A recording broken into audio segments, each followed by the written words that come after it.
বন্দে পুরুষোত্তমম। বাংলাদেশ সৎসঙ্গ সম্পাদক ধৃতব্রতবাবু ভাই দুদিন আগে অর্থাৎ জুলাই মাসের শেষ দিকে সৎসঙ্গ দেওঘরে আসেন। সম্ভবত তিনি 1 আগস্ট শ্রী শ্রী আচার্যদেবকে প্রণাম নিবেদন করে বাংলাদেশে ফিরে যাওয়ার অনুমতি নিলেন। শ্রী শ্রী আচার্যদেব বললেন, আর দিনকতক থেকে গেলে হয় না? তিনি আচার্য নির্দেশকে মাথায় নিয়ে বললেন, আজ্ঞে আপনার যা ইচ্ছা। সঙ্গে সঙ্গে আচার্যদেব আরও বললেন, আপনার বাড়ির স্ত্রী পুত্র সবাইকে বরঞ্চ এখানে ডেকে নেন। সঙ্গে সঙ্গে তিনি আচার্যদেবের কাছেই ফোন করে বাড়িতে ফোন করলেন যে আচার্য নির্দেশ, আপনারা চলে আসুন, ভিসা করে তাড়াতাড়ি যত সম্ভব দ্রুত ভিসা করুন। তারা পরের দিনেই ভিসার ব্যবস্থা করে 3 তারিখ রাত্রে নাগাদ বাংলাদেশে বর্ডার ক্রস করেন।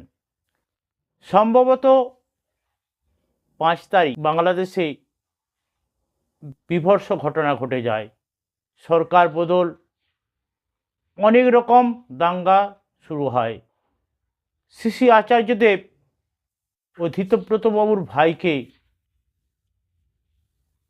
রক্ষা করলেন। কিভাবে করলেন? তিনি যদি দেওঘরেও থাকতেন, স্ত্রী পুত্রের জন্য তারা বাড়িতে আছে চিন্তা করতেন এবং সবসময় উৎকণ্ঠায় থাকতেন। তাই আচার্যদেব তার স্ত্রী পুত্রকে নিয়ে এলেন। আবার তিনিও যদি বাড়ি চলে যেতেন, সেখানে অনেক কষ্টের মধ্যে, বিপদের মধ্যে পড়ে যেতেন সকলকে নিয়ে। তাই শ্রী শ্রী ঠাকুরকে নিয়ে চললে বা তার বংশ পরস্পর যে লীলা চলছে, তারা আমরা শুধু যজন যাজন ইষ্টভীতির মাধ্যমেই শ্রী শ্রী ঠাকুরকে ধরে রাখতে পারি এবং তার আচার্য পরম্পরা যে লীলা চলছে তা থেকে আমাদের মুক্তির পথ তারা বলে দেন। তাই সকলকেই আমি বলবো, যথাযথভাবে নিয়ম করে আপনার ইষ্টভীতি সস্তৈনী সদাচার পালন করে চলুন, শ্রী শ্রী ঠাকুরের পথে চলুন।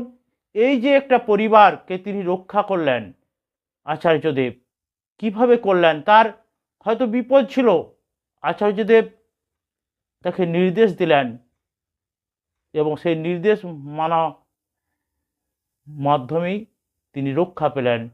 তাই বলছি, আপনারা শ্রী শ্রী আচার্য পরম্পরায় যে লীলা চলছে, সেই লীলা ক্ষেত্র দেওঘরে যান, আচার্যদেবের দর্শন প্রণাম করুন, আপনাদের জীবন ধন্য হবে।